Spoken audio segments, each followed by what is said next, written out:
So in today's video, I'm going to be showing you all the stuff that we got at the train store just today. So, actually not all stuff is from the train store, that stuff over there. I'll just get it cleared out of the way real quick. So, first we went to Hobby Lobby, and then we went to the train store, Hobby Haven. And I got these are just some sheets of brass, a couple different thicknesses for building freight cars and stuff. And then my brother got this from the train store. This is a foliage or leaf and foliage thing. I don't know exactly. Just for bushes. And then he got these from Hobby Lobby, just some farm animals. He's building a stockyard kit from one of the red Campbell kits. So those are gonna go with it. And then I'll show some of the stuff that I bought at the train store. So the first one is this. This is an old Athearn Ford Dodge Des Moines and Southern Line boxcar kit. So that one's neat because it's kind of a local thing, and it'll match the other one that I've got. I got another one that was a kit. It's up on here, actually, I think. Somewhere. I think I actually put it away. But, well, I don't know. I don't see it anymore. But I was looking around for it. But then, this is one of the more interesting things. So this is a lifelike. Family Lines, Seaboard Coastline, and Louisville, Nashville. What is this engine? Let's see, GP38-2. So this one's cool. I'd always kind of seen it, and I like the more unusual railroads. So the Family Lines one is kind of an unusual paint scheme and all of that, and that's what caught my eye. And it runs. I tested it a little bit, but it still needs some work.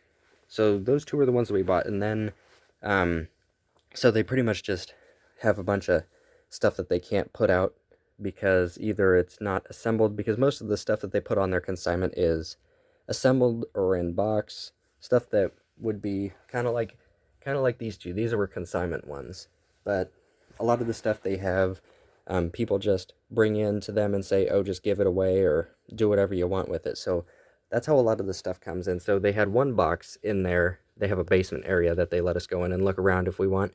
And they had a box. I had gotten some trains from before, which I think the Tyco GG1, and then that engine there, the chassis system one, came from it before. It had a lot of Tyco stuff in it. And, oh yeah, the one of the other engines, the one that's on the bottom shelf, right over there. The one that looks like the Spirit of 76, but it's an A instead. Fix my camera. But I went back and got the caboose for it, and then they had a Tyco Spirit of 76 boxcar.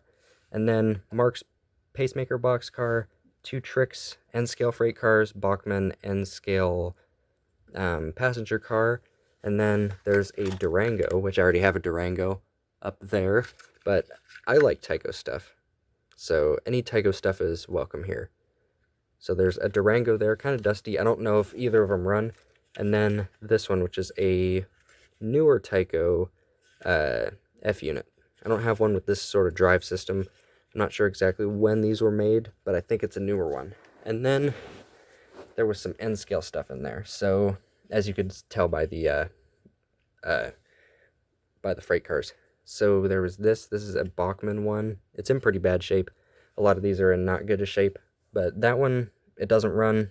This one does. Well, no, I think it's actually just the motor hum. So I think something is seized in it.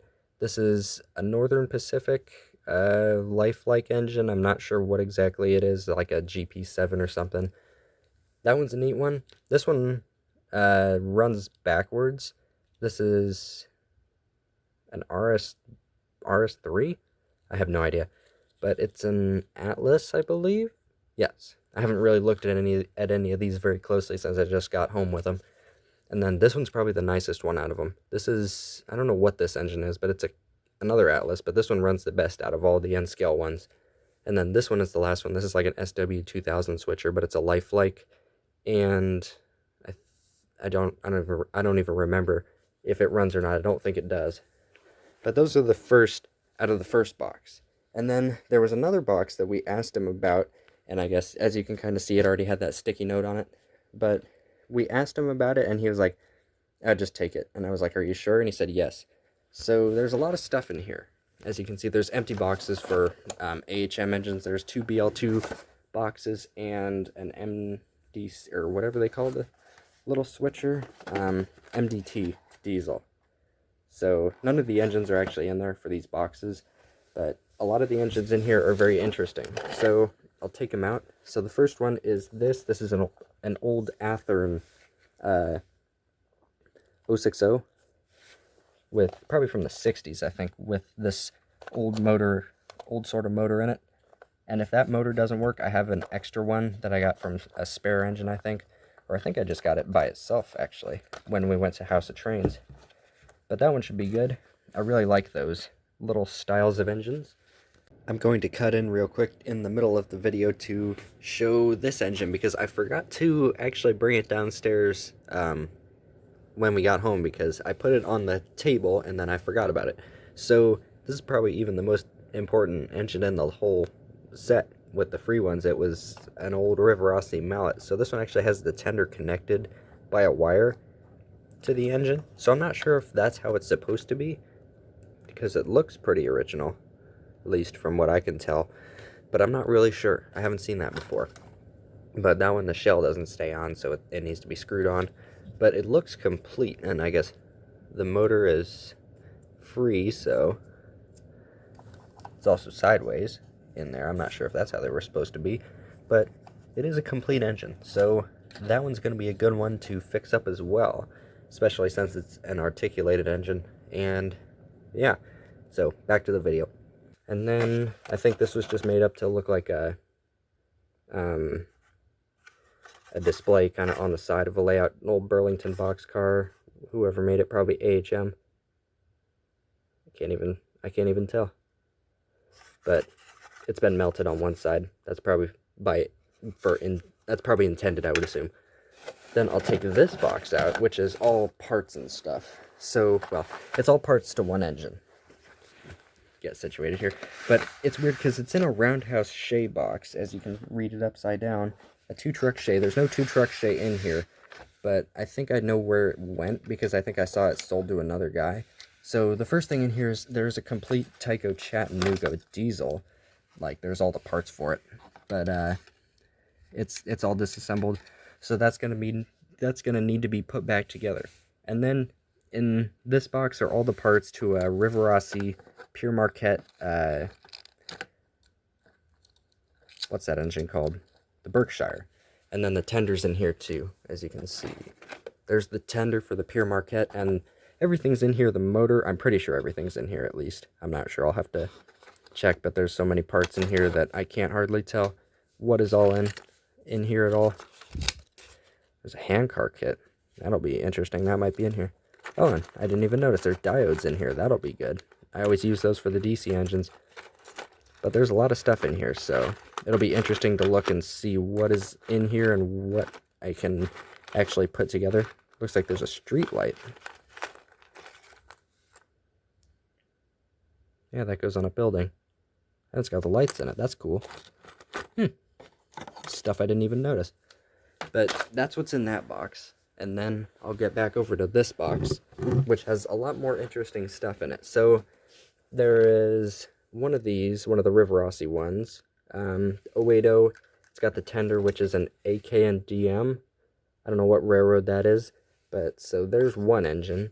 There's this, which I believe is a Bowser. Would have been probably a Berkshire 2, maybe, or a 282. I'm not sure, but it's got the front boiler, and pretty much the engine is complete. Just need to get a tender for it. And then in here, there's Baltimore and Ohio Rivarossi tender. There's a Lima switcher, an AKN-DM one. So that's cool. I don't have any of these Lima ones. And it's complete, so I'll have to try and get that running. There is a Mantua 040 switcher with a tender. So that one's good. Have to get that one running as well. There's a Mantua Pennsylvania tender. Rivarossi Burlington tender. And then this thing, there's the Bachmann, there's a tender for the Bachmann, and then here's the actual engine, Bachmann consolidation. So I'm going to have to fix the wheels, as you can see on that side, but it's complete, which is kind of nice. And then whatever this is, what kind of shell, it's a cast shell for Mantua, it looks like, so probably a Hudson or a Pacific or whatever those are. So it's just a shell. And then the last engine that's in here is one of the Rivarossi heavy Mikados, I think, is what this engine is. So one of those tenders ought to go to it. So it's C, B, and Q, so Chicago, Burlington, and Quincy. So that's probably what this tender is. Burlington route, I think, yeah, that would be it. So, and then let's see what else is in here. There's the front for, I think, what would this go to? Oh, that's for the Mikado, the boiler front. That's probably for one of the Rivarossi engines, the screw. This is, I don't know, it looks like a custom piece. And then a couple ladders, and then I'm not sure what this is. And then one of the steam generator, or one of the air compressor things. But that's everything. Got a really vast amount of stuff and a lot of projects over there for restoration videos. So I don't know if I'll do a video. I haven't tested any of the steam engines or anything to see if they run. I know I tested the N-scale engines, but I haven't done any of the HO ones. So I might do a video on that as well, but I think that'll be a lot of projects for the future. So I think that's going to be it for this video. Thank you for watching, and I'll see you in the next one.